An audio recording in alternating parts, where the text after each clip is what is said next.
Are you little girls going to be noisy in this video? Oh, okay. Part 3 of my building these pistol grips for my Smith and Wesson Model 13-2. I'm building them out of black walnut. Here's what I got so far. So I got a little more rounding to do on them, but I got them quite a bit thinner on the belt sander. And so what I'm doing now is I'm going to mark, I don't know if you can see here, that little pin right there holds on to these grips on the bottom of them. There's a hole right there. So what I'm going to be doing is I'm going to be drilling that hole into these grips. And the best way I figured out how to do this, to flip the revolver here to show you. So the best way I figured out how to do this is what I'm doing is I'm taking and I'm setting this here, trying to get it as flush as possible. So you're going to want to get it fairly flat. Of course there's going to be a gap in there because I haven't chiseled away the wood up there yet on the top. But for the most part, I'm pretty much flush. So what I'm going to do now is very gently, without moving it, take my hand, place it on the grip here, making sure that the grip doesn't move. The pistol can move, but I don't want the grip to move. And then I just put pressure. Quite a bit. Alright. And we lift up, and I don't know if you can see it on here. Yep, right there. That's where the hole's going to be drilled. I've already done this to the other pistol grip, so I'll drill those holes and come back to you. Alright, so I got the holes drilled out. Sorry about not videoing it. I ain't got a tripod or anything, so I'm just kind of doing this by myself, and I can't drill a hole with one hand, so anyhow, all I did was I just drilled them on my drill press over here. And so now I'm going on to the next part, which is going to be taking and essentially cutting this out. And I think I've got a pretty good idea of how I'm going to do this. By the way, if I haven't mentioned this before, this is like the first set of grips that I've really built. I built a set for 1911 out of bone a long time ago, but they didn't turn out very good. I was just a kid kind of messing around. But so anyhow, what I'm going to do is I'm going to take this grip and I'll put it on this revolver. Got the grip on the revolver, and you really can't tell. The light's not too good in here, but you can kind of see in there where the metal, that part of the frame, makes kind of an arch in there. So what I'm going to do is I'm going to take my old pin here, and let's see if I can get this on the camera. I'm just going to very gently mark this out. And you'll notice this mainspring gets in the way. Now there's a couple of ways you can do this. You can do it the right way, which is to take the mainspring out would be the right way. Or you can do it the lazy way, like me, and just kind of go around it and use your imagination. Allowing for, mind you, that you always leave more material. It doesn't have to be a whole lot of material, but just make sure that you're not cutting it too short here. So I'm going to go ahead, go off camera. I'm going to mark this out real good, and then I'll show you what I mean about using my imagination here. Alright, so I got this marked out, and what I ended up having to do was, I didn't have any of this marked. It stopped right about there. That's where that spring was. And then this, I got it marked up in there. So what I did was I marked it up here, right there, marked that line. And then I just kind of drew a line down to where that was. And the way we're going to check this to make sure that we're halfway decent on our being right is we're going to take the corresponding old grip. Oh man, them things are ugly. Yeah, I was just looking at it. The checkering on these, I don't know if you can tell, but like, oh yeah, look at that right there. They never even finished it on the bottom. Lovely Italian grips. Anyhow, so how I'm going to check this is I'm going to go ahead and take, and I'm going to try to line it up in there and see what we got. I can already tell. Well, actually, and this, boys and girls, is why you always check. So when I put that in there, I kind of looked at it, and I noticed on this grip it's different than the other one. If I can get that to focus. There we go.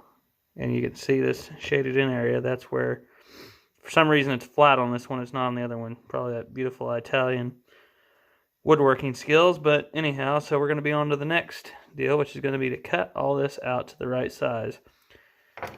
Now, once again, you can do this the right way, which would be to use, you know, something like this. But unfortunately, this is all I got, and it's way too big to be messing with that. Or, if you don't mind my mess here, you can put an end mill in a drill press and use that. And if you can't tell by all the sawdust on the table, I've already done this to one of the grips, and I've got it pretty well formed in there. But I'll show you how to use this.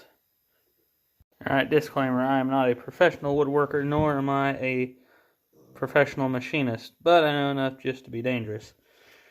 So, here's what we're going to do.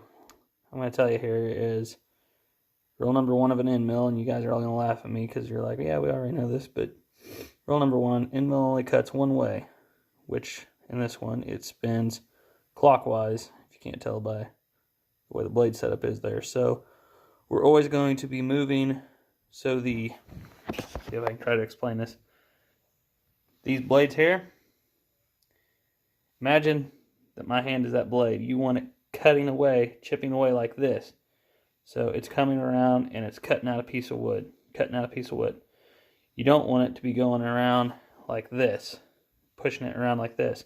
You also have to be worried about whenever you're taking, you always want to be dragging it along like this. And you don't ever want to kind of box it in, but you just kind of drag it along, drag it along, drag it along. Now, I noticed this on the last grip I just did. When you get to this point, if you try to push it, what it's going to do is it's going to push up against your hand and it's going to bite into that really bad. So you just got to be really careful. And what I was doing was I ended up just kind of taking and working around with it. Just taking and going around. Now another thing, the way I found the best way to work this is, so this cuts clockwise. What I'll do is I'll start it out like this. I'll start it up. I can't do it because I don't got a tripod or anything, but I'll start it up and I'll cut down ever so slightly, like maybe 1/8 of an inch. I'll cut into it. Lift up. I'll lift my table up until the end mill goes to the bottom of the pocket I just drilled, and then I'll start cutting. And I'll see you in a little bit and see if we can do this without tearing up too much. Alright, there you can see I cut out my pocket for my first pass. So now I'll lift the table up and I'll put that end mill at the bottom of that pocket. It'll be sitting like something like that. And then I will start my cuts around. Alright, I've got some cutting here done. Now I can't, well, there you go. So, of course, I've got a round mill, so I'm not going to be able to cut out corners. So to cut out the corners, I use a chisel. And the way I'm going to use this is, I'm going to go down here to the line. Probably can't do this very well on camera, but you get the idea. I sit on that line and I'll tap it that way, and then I'll go this way. And I'll tap it on that side of the line, and then I'll just keep working back and forth until I chip that piece out and that piece out, and then we'll go and kind of fit it to the revolver and see if it slides in there or not.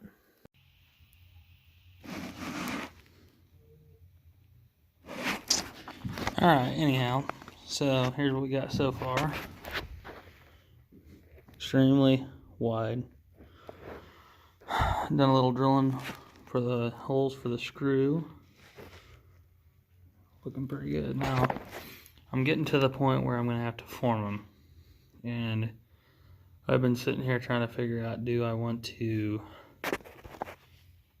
do more of a traditional shape or do I want to put some finger grooves, right in along here, and put like in a thumb groove, which I'm going to put the thumb groove anyways for my speed loader. And I've kind of just decided I'm going to go with the traditional, just for the simple fact I got my brother, he's left-handed, nephew's left-handed, got a kid on the way. I want them to shoot it. They may be left-handed, so we're going to stay with traditional, just so it's ambidextrous for both left and right-handed. That way everybody can enjoy it. So for now, back to the belt sander. Alright, here we are after the belt sanding, and they're looking pretty sharp. So already I can tell they are quite a bit thinner than the last grips, which is awesome. I think a lot of the problem that I was having last time with it just didn't feel right is I think they were too round. So this time, kind of flatten them out a little more. Let's see if you can see, yeah. So they're a little flatter, and there's still some touching up I got to do with a hand sander. But I put this groove right here, and it fits your thumb perfectly. And I also kind of put a, you can't really see here, but there's going to be a little bit of a groove on the other side too, just in case you got a left-hand shooter. But we're going to go ahead and test it and see if that little groove right there will help it drop some brass whenever I go to eject it. So let's see here.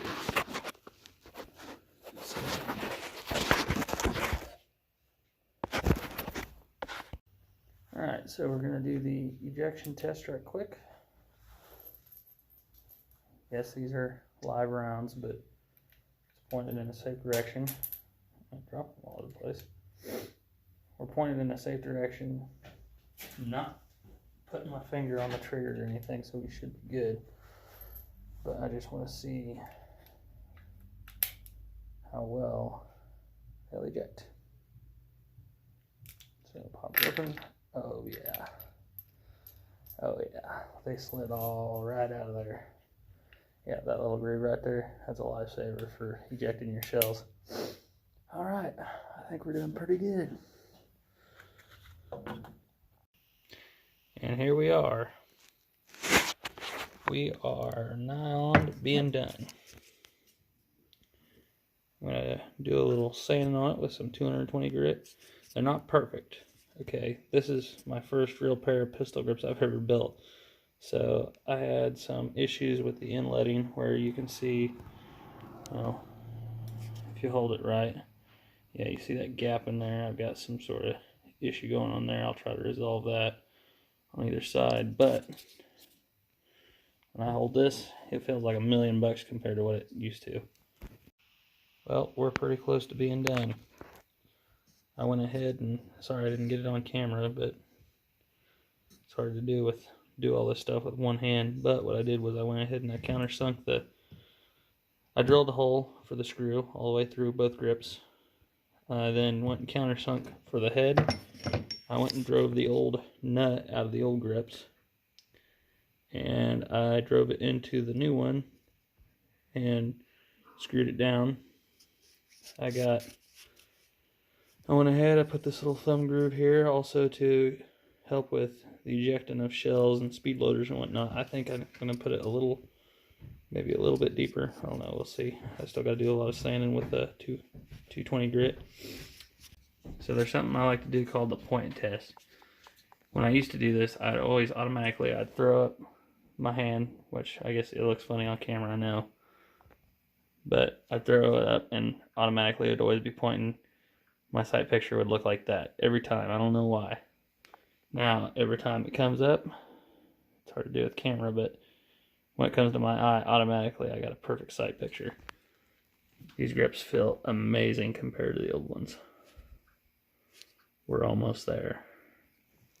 Alright, this is the end of episode 3.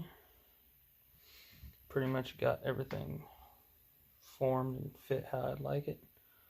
I made a few glaring mistakes, namely this one right here. You can see I got a little carried away right there. But And it's just a little character mark. So what I did here is I got the nut out of the old grips. There, I just pushed it out. And I got it set in there. And there you go. Everything's fitting in there fairly well. And you'll notice that I've got one of these looks a lot thicker than the other one. Just from right here, and that's kind of the way I wanted it. I got a really nice little thumb groove right there, a little ramp for the cartridges to come down off of, and then I went and I narrowed this up too, just for the left-handed shooters. So there. That's the end of episode 3. Next thing I gotta do is just polish it up, sand it down, and finish it. Thanks for watching.